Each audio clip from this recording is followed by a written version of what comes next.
Oh, good morning. It's a beautiful morning again this morning. Daylight savings time sure has me screwed right up though. I think it was like 9 o'clock last night. I was still at the office and I looked at the clock and it's like, oh, it's 2:30 in the afternoon. It's not 9 o'clock at night at all.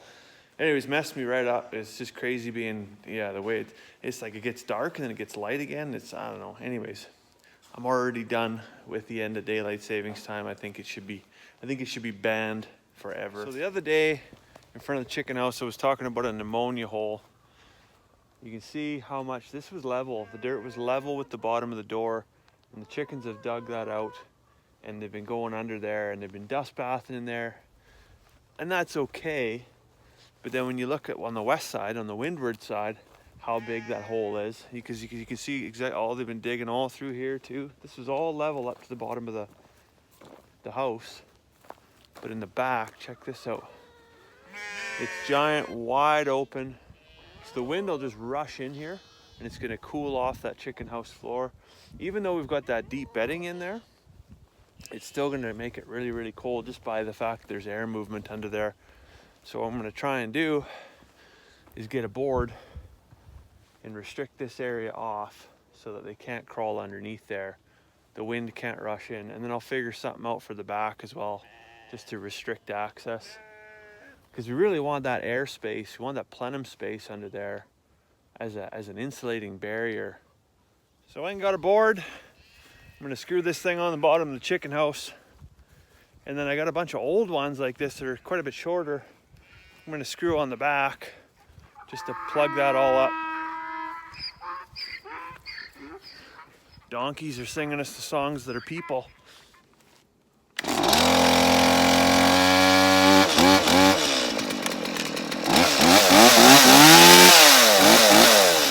There you go, just a simple board at the bottom. That's really all it's going to take. I think I'm going to get a load of compost in there and just dump it in front of the house.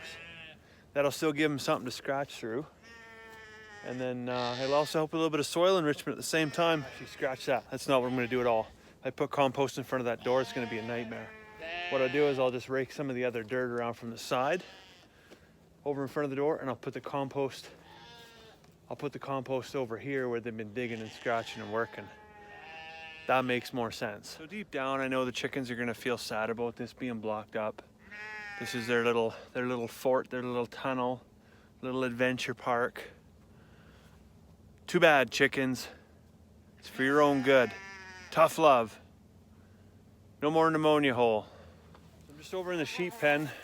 June's got her head buried in the bale. I wanted to show you this sliding feeder system that I built.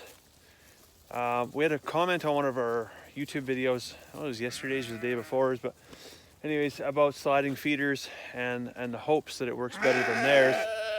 Hey girls. Because unfortunately, that viewer, their user got hung up in the sliding feeder and it actually strangulated themselves. We had a similar poor experience with previous feeders, not a sliding type feeder. We used, what was that called? Cattle panels, I guess, or hog panels. I went around it.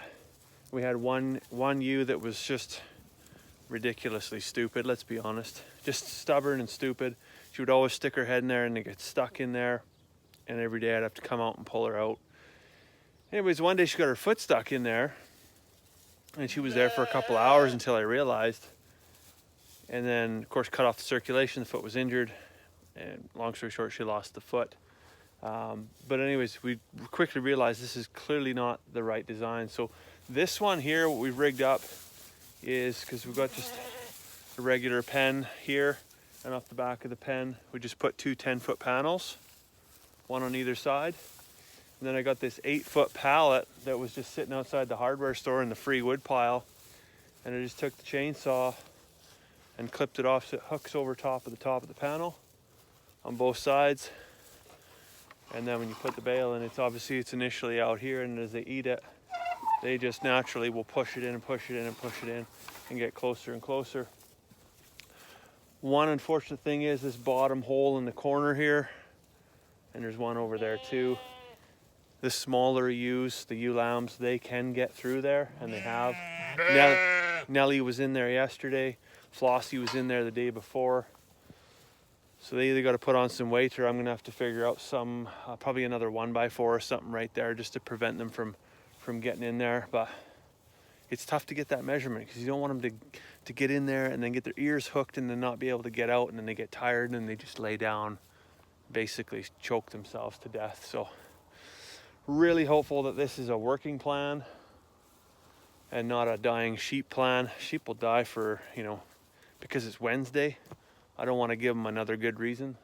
This is Thelma. Thelma comes out of Duchess. Duchess is Charlotte's ewe lamb that was born last year on her birthday. So we'll be buying this ewe lamb from Charlotte. That'll help her buy a house or whatever $200 gets you in 15 years. This here is Kylie. This is the ewe lamb that Sharon didn't want to take care of last year, but yeah, she's grown up really well. I'm very impressed with how she's grown. Running right there, that's Agatha in the back. She's pretty much my nemesis. Yeah, you don't like her either, Queen? Yeah. Yeah, no, she's very hard to catch, very skittish. She's got a lot of that Shetland blood in her. So I think she's gonna be sausage. Well, it's getting late in the evening here. I'm just in the chicken house, gathering some eggs, checking on the girls. A colleague at work asked me today, why are my chickens, he's also got a little homestead, he said, why are my chickens not laying eggs? And simple answer is, it's November and it's getting cold outside. The chickens are going through the molt. You can see some of the girls here. Look at this one, starting to lose a lot of feathers. There's tons of feathers on the floor of the chicken house. It's a perfectly natural, normal process. Later in the year, the daylight hours are reduced. The chickens are gonna lose feathers. Chicken feathers are like 90% protein too, so the chicken has to make a choice. Am I gonna make feathers or am I gonna make eggs? Well, me in November, I would choose feathers. I'd wanna be warm, right? So there's a lot of folks will try and use supplemental lighting. You see we have a light in here. That light's not supplemental lighting, that's just so I can come in and get the eggs, turn the light off and go back out. Some folks will actually use that to encourage chickens to continue laying throughout, I guess, the non-peak seasons when it's winter months, or even in the fall or in the spring. I would prefer, we did try an experiment with that last year with limited to zero success, to be honest. So we've just decided we're just gonna let the chickens go through their molt. We'll take the reduced numbers of egg production and let the girls rejuvenate and replenish at the spa, so to speak. And then when they're ready to lay again, hey, there's a feather right there. When they're ready to lay again at full capacity, they'll be ready. We're not hard done by any means. We've got 23 eggs today out of 51 chickens that I counted here just a moment ago. So that's good. I better get this light turned off and let these girls go back to bed. So I'm gonna go inside. I'll let you go for now. I'm gonna go make a cup of tea. I hope you have a fantastic evening. We'll see you tomorrow.